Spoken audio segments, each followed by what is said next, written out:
families and in our communities. We have that are coming at God that there is no one to help us make it through. And dangerous that we must ask ourselves, how do we maintain courage in the midst of what we are? How do we adjust to what is happening? We maintain, but more important, are called to respond. Our response to the danger in our world. And structures that are trying to destroy us, chase us down, and overwhelm us to the point. Imagine we have all kinds of dramas and hope that we have in God. Wow. How can you stay in the fight when you're different types of things? It appears, sisters and the world's way of trying to overwhelm our mental physically, create turmoil and chaos communally, and then leave us broken spiritually, so for a power social politically. In other words, is the evil one, Satan, devil, and those desire is to always defense and never on offense. We are under attack, and we're not always from who it's coming from, why it's coming from, when it do about it. How do you maintain courage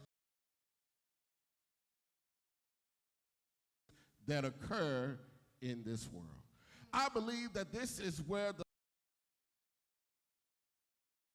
according to James Limburg, he refers to the book of Psalms as the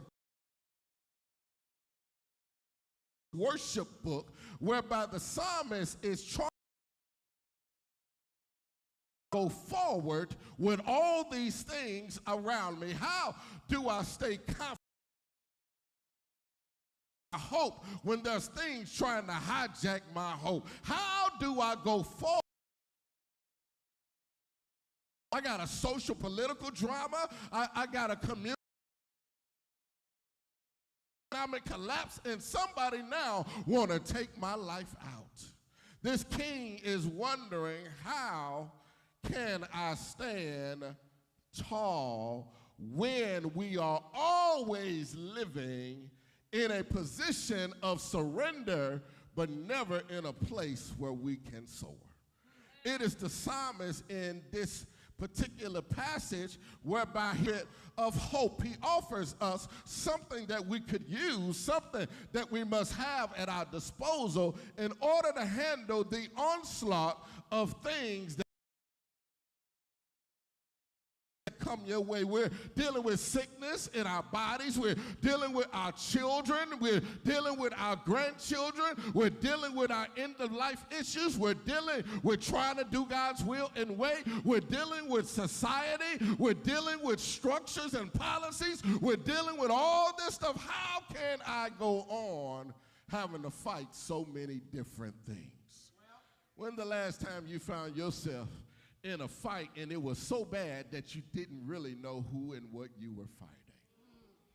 Because things were just that complicated. Things were just that overwhelming. Things were just that hard that you just were fighting everything because you realize you're living in a complicated situation.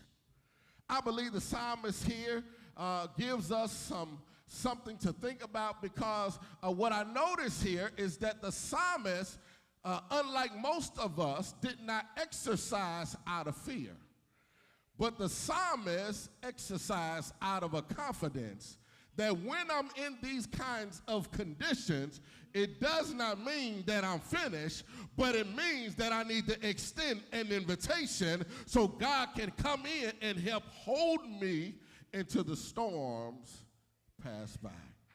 The psalmist expresses a level of confidence and understanding of God's character as his way of, watch this, not just to come out, but to stay in the game, but to stay in the fight, to stay on the side of justice. He confesses that there is someone who holds my life even when other things are trying to rob me of my life.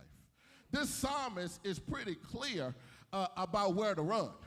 This psalmist is really clear about when to run. This psalmist is really clear about what holds him together. And the reason I know this because it's in the midst of threat that the psalmist increases his trust. It's in the midst of drama and trauma that the psalmist depends heavily on what? Watch this, not what he wants to know, but what he already knows. He says that even though all these things are coming, even though our community looks like it's collapsing, even though people are trying to overthrow me and our government, even though people are trying to take me out, the Lord still is. And what I like about the writing here is that it's not until he confesses what he knows that he knows what to do. It is not until he acknowledges what he knows about God that he has some strategies that he can exercise. It is the Lord is his light and his salvation. And what I like about that is that he's clear about what God has been, what God is, and what God will be. He's clear before he makes an action. He's clear about who God has been historically. He's clear about God communally. And then he also have a testimony of what God has done personally. That's one of the things that makes the church, is when we understand who God